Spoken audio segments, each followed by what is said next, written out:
కాంగ్రెస్ ప్రభుత్వ పాలనపై ఎమ్మెల్సీ కవిత సంచలన వ్యాఖ్యలు చేశారు. బీఆర్ఎస్ హయాంలో తాము ఎప్పుడూ కట్టుబాట్లు దాటలేదని పేర్కొన్నారు. ప్రధాని మోదీతో భేటీ అనంతరం కొడంగల్ నియోజకవర్గాన్ని తన అన్న తిరుపతి రెడ్డి చూసుకుంటారని రేవంత్ రెడ్డి చెప్పడం ఆశ్చర్యాన్ని కలిగించిందని కూడా ఆమె అన్నారు. ప్రజలు ఎన్నికల్లో ఎన్నుకొని వ్యక్తి కనీసం నామినేటెడ్ పోస్టు కూడా లేని తిరుపతి రెడ్డికి కలెక్టర్ ఎదురు వెళ్లి స్వాగతం పలుకుతున్నారని, బుగ్గ కారులో ఆయన తిరుగుతున్నారని కవిత మండిపడ్డారు. ఇవన్నీ రాజ్యాంగేతర శక్తులను ప్రోత్సహించడం కాదా అని కవిత ప్రశ్నించారు. కల్వకుంట్ల కుటుంబం అంటే కట్టుబాట్లతో ఉండేటటువంటి కుటుంబం. ఎప్పుడు కూడా మేము లైన్ దాటలేదు. నేను ఎంపీగా ఉన్నప్పుడు, ప్రజాప్రతినిధిగా ప్రజలు ఎన్నుకున్నటువంటి వ్యక్తిగా నేను ఎంపీగా ఉన్నప్పుడు కూడా ఎప్పుడు కూడా మా జిల్లాలో మా ఎమ్మెల్యేలు కాదని నేను మా జిల్లాకు పోలేదు. ఎప్పుడు కూడా ప్రోటోకాల్ వైలేషన్ చేయలేదు. ఇలా ఏం జరుగుతుందండి ఈ రాష్ట్రంలో? నిన్న ప్రధానమంత్రి గారిని కలిసి వచ్చినాక ముఖ్యమంత్రి గారు బాహాటంగా ప్రకటించారు, ఎస్ మా అన్న తిరుపతి రెడ్డి నా కాన్స్టిట్యున్సీ చూసుకుంటారని. మంచిది, కాంగ్రెస్ ఇన్ఛార్జ్గా ఆయన చూసుకోవచ్చు, ఇబ్బంది లేదు. కానీ కలెక్టర్ గారు ఎందుకు ఆయనకు ఎదురెళ్ళి స్వాగతం చెప్పాలి?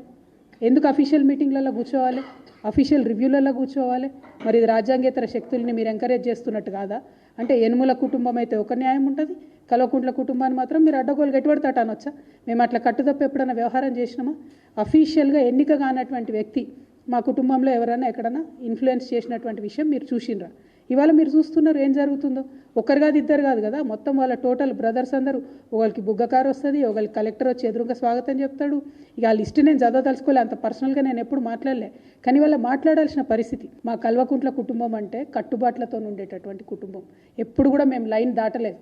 నేను ఎంపీగా ఉన్నప్పుడు, ప్రజాప్రతినిధిగా ప్రజలు ఎన్నుకున్నటువంటి వ్యక్తిగా నేను ఎంపీగా ఉన్నప్పుడు కూడా ఎప్పుడు కూడా మా జిల్లాలో మా ఎమ్మెల్యేలు కాదని నేను మా జిల్లాకు పోలేదు. ఎప్పుడు కూడా ప్రోటోకాల్ వైలేషన్ చేయలేదు. ఇలా ఏం జరుగుతుందండి ఈ రాష్ట్రంలో? నిన్న ప్రధానమంత్రి గారిని కలిసి వచ్చినాక ముఖ్యమంత్రి గారు బాహాటంగా ప్రకటించారు, ఎస్ మా అన్న తిరుపతి రెడ్డి నా కాన్స్టిట్యున్సీ చూసుకుంటారని. మంచిది, కాంగ్రెస్ ఇన్ఛార్జ్గా ఆయన చూసుకోవచ్చు, ఇబ్బంది లేదు.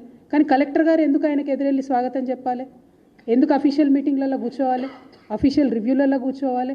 మరి ఇది రాజ్యాంగేతర శక్తుల్ని మీరు ఎంకరేజ్ చేస్తున్నట్టు కాదా? అంటే యనుమల కుటుంబం అయితే ఒక న్యాయం ఉంటుంది, కల్వకుంట్ల కుటుంబాన్ని మాత్రం మీరు అడ్డగోలు గట్టిపడతాట అనొచ్చా? మేము అట్లా కట్టుతప్ప ఎప్పుడైనా వ్యవహారం చేసినామా? అఫీషియల్గా ఎన్నిక కానటువంటి వ్యక్తి మా కుటుంబంలో ఎవరైనా ఎక్కడన్నా ఇన్ఫ్లుయెన్స్ చేసినటువంటి విషయం మీరు చూసినరా? ఇవాళ మీరు చూస్తున్నారు ఏం జరుగుతుందో.